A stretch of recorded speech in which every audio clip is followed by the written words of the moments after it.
lots to talk about with Sir Davey now, including Nigel Farage's pledge later today. He says he would eject hundreds of thousands of legal immigrants if he gets into number 10. I think we know what Sir Ed might think about that. He's also, of course, welcomed the UK formally recognising the state of Palestine. He says it's long overdue. The Lib Dem leader boycotted, of course, the US president's state banquet to send a message over the humanitarian crisis in Gaza. He acknowledged Mr Trump wouldn't listen to him directly, but said he hoped at the time his decision would provoke a public debate that could reach the president's ears.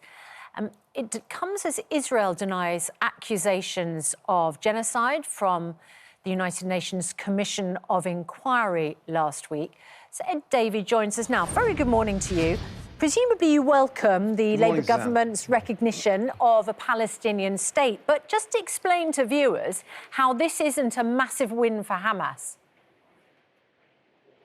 Well, Liberal Democrats have been campaigning for this for nearly a decade before the recent conflict started, because we think it's essential to a path to peace. Clearly, the genocidal organisation Hamas could never be part of that. They don't believe in a two-state solution. So this is a defeat for Hamas. And it's I think, the sensible way. Indeed, most countries in the world now agree. It wasn't just the UK yesterday, but also Australia, Canada and Portugal. Most people agree that recognising the state of Palestine is a key contribution to moving towards a peace, to the two-state solution. And I agree that is the way forward. OK, two questions then. Firstly, Hamas themselves have declared victory as a result for the justice of our cause, as a result of what Sir Keir Starmer said. A senior Hamas official said it represents a victory for Palestinian rights and sends a clear message to Israel. The American president said the decision rewards Hamas. And if you recognise a state, how can you then intervene in any way to say Hamas wouldn't be part of that state if there are democratic elections and Hamas win? Well, I don't believe anything Hamas says.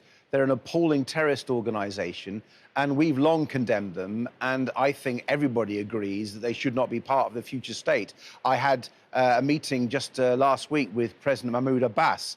He's the president of the Palestinian Authority. Now, I've got some criticism of the Palestinian Authority, but they represent far more moderate Palestinians, and I think the ultimately the majority of Palestinians. Who runs Palestine? We need to.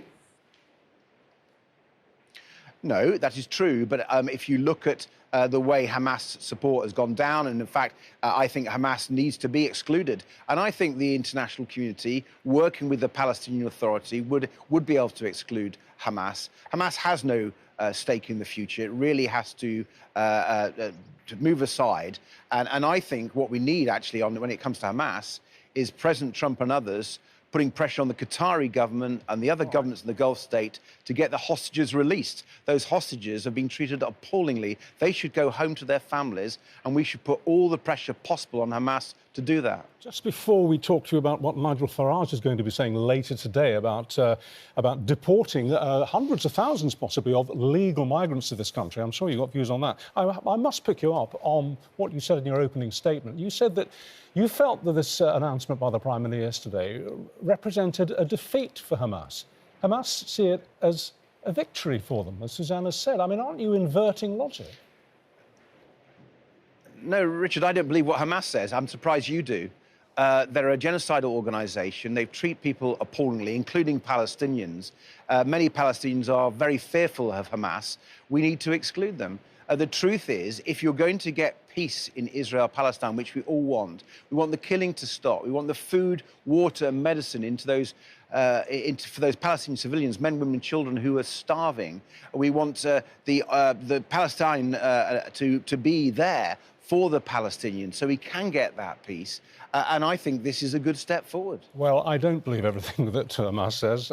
They're a foul organisation and they lie. Good, I'm glad, however, I certainly it is perfectly evident that they are. I agree with you. It's perfectly evident that they are claiming a victory, and to see that is not to swallow propaganda. It's what they are doing. But anyway, we could talk about this all morning. No, but Richard, can I just say that the Palestinian Authority have welcomed it. So many decent Palestinians think this is the right way forward. All right.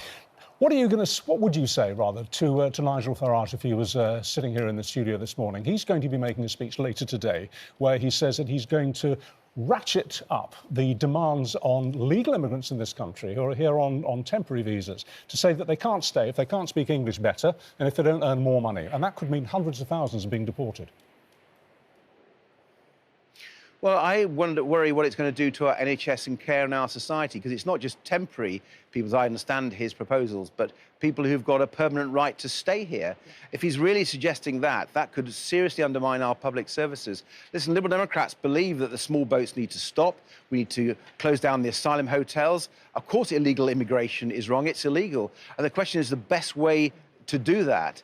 And we've got a whole set of policies. We said there should be an emergency called and set up Nightingale processing centres to deal with a backlog in asylum applications created by the Conservatives.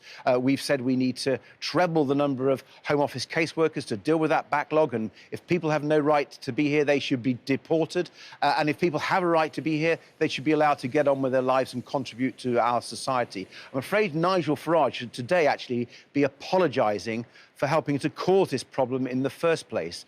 Before Brexit, we didn't have a small boats problem because we had 27 return agreements with European countries and we could return people. But thanks to Nigel Farage and Boris Johnson, the Conservatives, we tore up those agreements when we left the European Union, and now we've got this problem. So I hope when he's on your programme, you'll ask him to apologise. Yeah. Do you agree then with Nigel Farage that we suffered what Reform are calling a Boris wave of immigration? He's clearly pinning the blame, like you are, on Boris Johnson.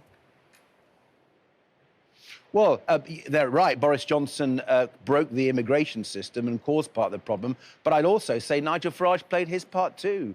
You know, previously we could return people. And if look what's happening at the moment, because when asylum seeker goes to one European country, they're not going to any other European country because they can be returned under the agreement that we used to have. Now they're coming to the UK. What Nigel Farage and Boris Johnson did is have a magnet of people, more and more people coming to the UK because we can't return them. So again, I ask you, please, to make sure that Nigel Farage is exposed for his contribution to the failures and to the small boats problem. He helped cause it. Well, he says he has the solution to that. Yeah, but he doesn't, does he? No, He doesn't have any practical solutions. I put forward practical solutions. It's certainly a controversial one, and some people might even describe it as chilling. Suzanne, Suzanne, you're right. I agree with you totally, Susanna. It is chilling, and it wouldn't work. Let's deal with and have policies that would actually work to deal with these problems. We need to let you go. The Democrats have put them forward. We need to let you go in just a bit, but I know that you also want to talk about internet safety.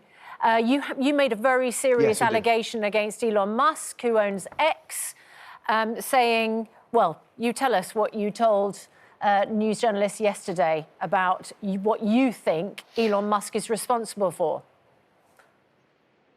Well, Elon Musk, when he bought Twitter and called it X, got rid of loads of teams who were protecting our children by making sure illegal content wasn't on there. And now we're seeing adverts of child sexual abuse videos, grooming videos, self-harm videos, all which break the law.